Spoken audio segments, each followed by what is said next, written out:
पहले समय में उत्तर प्रदेश के एक गांव में हरिहरन नाम का एक किसान रहता था। उसके 3 बेटे थे, हरिमोहन, हरिशरण और हरिप्रकाश। हरिहरन एक बुद्धिमान व्यक्ति था। खेती से जो भी कमाई होती वह उसमें से प्रतिवर्ष पैसा बचाकर रखता था ताकि वह पैसा बुरे समय में काम आए। इस प्रकार बचत करके उसने काफी धन जमा कर लिया था। जब उसके तीनों बेटे जवान हुए तो एक दिन उसने उन्हें अपने पास बुलाया और उनसे कहा, देखो बेटो, अब तुम युवा हो गए हो। मेरी इच्छा है कि तुम अब शहर जाकर अपने लिए कोई काम ढूंढो या फिर कोई व्यापार करो। गांव में रहकर तो तुम मात्र एक किसान बनकर ही रह जाओगे। मेरी कुल जमा पूंजी इस समय 10,000 अशर्फिया है। उनमें से मैं तुम प्रत्येक को 3-3 हजार अशर्फिया देता हूँ और 1,000 अशर्फिया मैं स्वयं के लिए रख लेता हूँ। तुम उन अशर्फियों के द्वारा अपने धन में वृद्धि करो, खुद परिश्रम करो और मालिक बनो, क्योंकि मालिक बनने का आनंद ही कुछ और है। ऐसा कहकर हरिहरन ने अपने प्रत्येक बेटे को 3-3 हजार अशर्फिया देकर उन्हें शहर भेज दिया। 1 साल बाद हरिहरन के तीनों बेटे शहर से लौटे। हरिहरन ने उन्हें अपने पास बुलाया और बड़े बेटे हरिमोहन से पूछा, हाँ तो बेटा हरिमोहन, पहले तुम बताओ, इतने दिन तुमने शहर में जाकर क्या कुछ कमाया? इस पर हरिमोहन ने अपने थैले से एक दर्पण निकाला और पिता के सामने रख दिया और बोला, पिताजी, मैं बड़ी मेहनत के बाद ही इस दर्पण को प्राप्त कर सका हूँ। इस दर्पण को आप कोई मामूली दर्पण ना समझे, यह एक जादुई दर्पण है। भला मैं भी तो सुनूं कि क्या गुण है इसमें? पिता ने उत्सुकता से पूछा। पिताजी, इस दर्पण के द्वारा आप दुनिया के किसी भी दृश्य को घर बैठे बैठे देख सकते हैं। यह मेरे संकेत के अनुसार काम करता है। यदि कोई दूसरा व्यक्ति इससे कहे कि मुझे अमुक दृश्य या अमुक व्यक्ति को दिखाओ तो यह उसका आदेश नहीं मानेगा, तब यह एक सामान्य दर्पण ही बना रहेगा। हरिहरन ने अब अपने दूसरे बेटे हरिशरण से पूछा, तुम बताओ बेटे, तुम शहर से क्या कमा कर लाए हो? इस पर हरिशरण ने पास ही खूंटे से बंधे एक घोड़े की ओर इशारा करके कहा, पिताजी, मैं यह घोड़ा लाया हूँ। इस पंच कल्याणी घोड़े को आप साधारण घोड़ा ना समझे, बहुत ही चमत्कारी घोड़ा है यह। अच्छा, क्या चमत्कार कर सकता है यह घोड़ा? पिता ने पूछा। हरिशरण बोला, यह घोड़ा न सिर्फ जमीन पर दौड़ सकता है बल्कि जल और आकाश में भी समान गति से दौड़ सकता है। इसकी गति इतनी तेज होती है कि पलक झपकते ही यह कोसों दूर निकल जाता है, किंतु यह केवल मेरा आदेश ही मानता है। दूसरा कोई आदमी इस पर बैठना चाहे तो पहले तो यह उस व्यक्ति को सवारी करने ही नहीं देगा, और यदि वह व्यक्ति किसी तरह इस पर चढ़ भी गया तो यह टस से मस नहीं होगा, चाहे इस पर कितनी भी चाबुक क्यों न बरसाई जाए। इसी प्रकार तीसरे पुत्र से पूछने पर भी उसने अपनी उंगली में पहनी अंगूठी पिता को दिखा दी और कहा, पिताजी, देखिए इस अंगूठी को, यह किसी सितारे की तरह रात को चमकती है। रात को तो दूसरे भी कोई रत्न चमक सकते हैं। पिता ने बेसब्री से कहा, तुम तो मुझे यह बताओ कि इसकी विशेष गुण क्या है? पिताजी, इसका विशेष गुण यह है कि इसे पहनकर दूसरे लोगों की निगाहों से ओझल हुआ जा सकता है। यदि आप इस अंगूठी को पहने हुए हैं तो बेशक आप लाखों लोगों की भीड़ में चले जाइए, कोई आपको देख नहीं सकता, जबकि आप सब कुछ और सभी को देख सकेंगे। तब तो यह भी एक चमत्कारी वस्तु हुई। पिता ने कहा, अच्छा यह तो बताओ, क्या इसे पहनकर हर कोई व्यक्ति ओझल हो सकता है या फिर तुम्हारी अंगूठी भी सिर्फ तुम्हारे ही संकेतों को पहचानती है? अंगूठी पहनने के बाद कुछ संकेतात्मक शब्द बोलने पड़ते हैं पिताजी, तभी यह अंगूठी अपना काम करती है, और उन संकेतात्मक शब्दों को सिर्फ मैं ही जानता हूँ। मेरे बताने पर ही कोई व्यक्ति इस अंगूठी का उपयोग कर सकता है।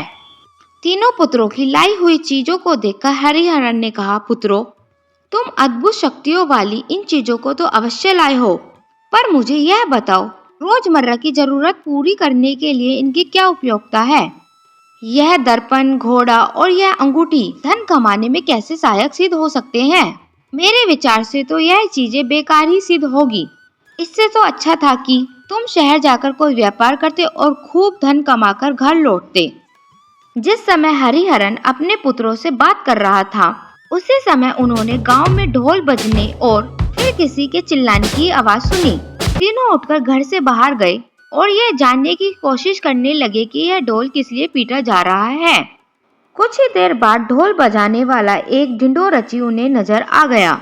ढिंढोरची ने ऊंचे स्वर में कहना शुरू किया, सुनो सुनो सब लोग ध्यान से सुनो, हमारे राजा बसंत सेन की इकलौती पुत्री मालविका को एक दुष्ट तांत्रिक उठाकर ले गया है। राजकुमारी मालविका इस राज्य की इकलौती वारिस है।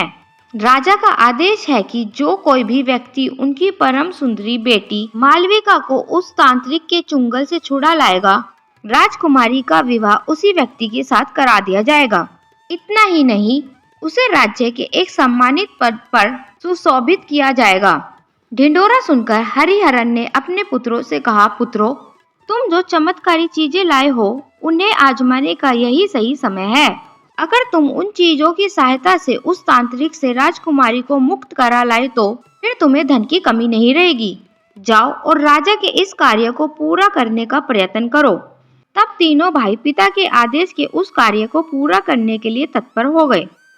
सबसे पहले बड़े बेटे हरिमोहन ने अपने चमत्कारी दर्पण के द्वारा यह पता लगाया कि तांत्रिक ने राजकुमारी को कहाँ छिपाया रखा है। उसने दर्पण में देखकर अपने दोनों छोटे भाइयों को बताया कि यहाँ से बहुत दूर समुद्र में एक टापू है। उस टापू पर तांत्रिक का एक बहुत बड़ा आलीशान महल बना हुआ है। उस महल की रक्षा अनेक भयानक दानव करते हैं। न दानवों का वध किए उस महल में प्रवेश करना बिल्कुल असंभव है। यह सुनकर दूसरे भाई ने कहा, उस टापू तक पहुँचना तो कोई कठिन काम नहीं है, किंतु उन दानवों से लड़कर राजकुमारी को मुक्त करा लाना मेरे बस की बात नहीं है।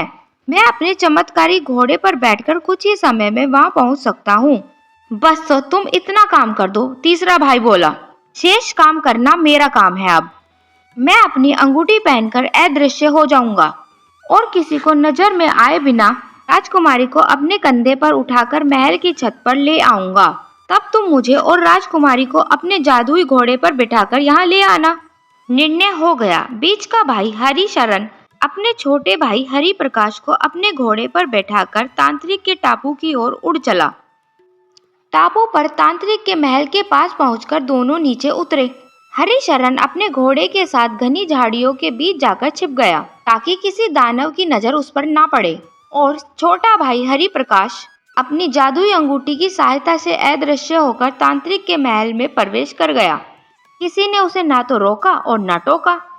महल के एक कक्ष में राजकुमारी मालविका उदास बैठी हुई थी। कुछ ही देर पहले तांत्रिक उसकी तरह तरह से खुशामद करके तथा फिर उसे धमकाकर गया था कि यदि उसने उसके साथ विवाह करना स्वीकार न किया तो वह उसके पिता के सारे राज्य को अपनी जादुई शक्ति से जलाकर राख कर देगा। इस कारण राजकुमारी बहुत चिंतित थी। अचानक छोटे भाई हरि प्रकाश ने उसके सामने प्रकट होकर उसे चौंका दिया। वह चीखने को हुई, लेकिन तभी हरि प्रकाश ने उसे अपने मुंह पर उंगली रखकर खामोश रहने को कहा। उसने राजकुमारी से फुसफुसाते हुए कहा, राजकुमारी मालविका, घबराओ मत, मैं तुम्हारा हितैषी हूँ। मैं तुम्हें यहाँ से ले जाने के लिए आया हूँ। पहले तो राजकुमारी को उसकी बातों पर यकीन नहीं हुआ। उसने सोचा यह कोई अवश्य ही दानव है, लेकिन जब हरि प्रकाश ने उसे अपनी योजना बताई तो वह उठ खड़ी हुई और साथ चलने को तैयार हो गई। हरि प्रकाश ने उसे छत पर जाकर खड़ा होने के लिए कहा और फिर अदृश्य होकर जिस प्रकार आया था उसी प्रकार वापस जाकर अपने भाई के पास पहुंच गया। फिर दोनों घोड़े पर बैठे और बात ही बात में तांत्रिक की महल की छत पर पहुंच गए। जल्दी से उन्होंने राजकुमारी को घोड़े पर बिठाया और घोड़े को वापस लौटने का आदेश दे दिया। राजकुमारी के मुक्त होने की खबर ना तो तांत्रिक को हुई और ना ही उसके महल का पहरा दे रहे भयानक शक्लों वाले दानवों को। दोनों सही सलामत लौट आए और राजकुमारी को राजा के महल में सुरक्षित पहुंचा दिया गया। अब प्रश्न यह उठ खड़ा हुआ कि वचन के अनुसार राजा उन दोनों भाइयों में से किसके साथ राजकुमारी का विवाह करे। राजा दुविधा में डूब गया। उसने दोनों भाइयों को तो विदा कर दिया और अपने मंत्रियों के साथ इस विषय पर सलाह मशवरा करने बैठ गया। बहुत देर तक सिर खपाने के बाद भी इस समस्या का कोई समाधान न निकला। उधर दोनों भाई अपने पिता के पास पहुंचे और उन्हें सारी स्थिति से अवगत कराया। दोनों की बात सुनकर उनका पिता बहुत प्रसन्न हुआ। उसने तीनों भाइयों को अपने पास बैठाया और उनसे कहा, पुत्रों, राजकुमारी की जान बचाने का कार्य तुम तीनों द्वारा ही संपन्न हुआ है, लेकिन अब तुम तीनों को मिलकर यह निर्णय करना है कि तुम में से कौन राजकुमारी के साथ विवाह करके इस देश का राजा बनने के योग्य है। तीनों भाइयों ने एक दूसरे की ओर देखा तो जरूर, पर किसी के पास पिता के प्रश्न का उत्तर नहीं था। इस पर उनका पिता समझ गया कि उसके तीनों पुत्रों में से हर पुत्र में स्वार्थ और लालच भर गया है। उसने अपने पुत्रों से कहा, पुत्रों, तुम तीनों ने मिलकर राजकुमारी को उस तांत्रिक के चुंगल से मुक्त कराकर उसकी रक्षा तो अवश्य की है, और इस कार्य सिद्धि के बाद तुम्हारे मन में राजकुमारी से विवाह करके इस देश का राजा बनने का मोह होना भी स्वाभाविक ही है। किंतु जब राजा तुमसे यह पूछेंगे कि तुम में से मैं किसके साथ राजकुमारी का विवाह संपन्न करूं, तो शायद तुम तीनों अपने को योग्य बताकर आपस में लड़ पड़ोगे। इससे जो सिद्धि तुमने प्राप्त की है वह बेकार साबित हो जाएगी। पिता की बातें तीनों पुत्रों को ठीक ही लगी। उन्होंने पिता से पूछा, पिताजी, तब आप ही बताइए कि हम तीनों में से कौन राजकुमारी के लिए अधिक योग्य है। पिता ने हंसते हुए कहा, निर्णय करने की जिम्मेदारी मेरी नहीं है। किसी भी विवाह के लिए वर वधू की सहमति आवश्यकता होती है, इसलिए तुम तीनों राजा के पास पहुंच जाओ। राजकुमारी स्वयं निर्णय करेगी कि वह किसको वरण करे। तीनों भाई राजा के पास पहुँचे और उन्हें सारी कहानी बताई तो राजा की चिंता और भी बढ़ गई। पहले तो राजकुमारी को पाने के 2 दावेदार थे, अब तो तीसरा भी पैदा हो गया।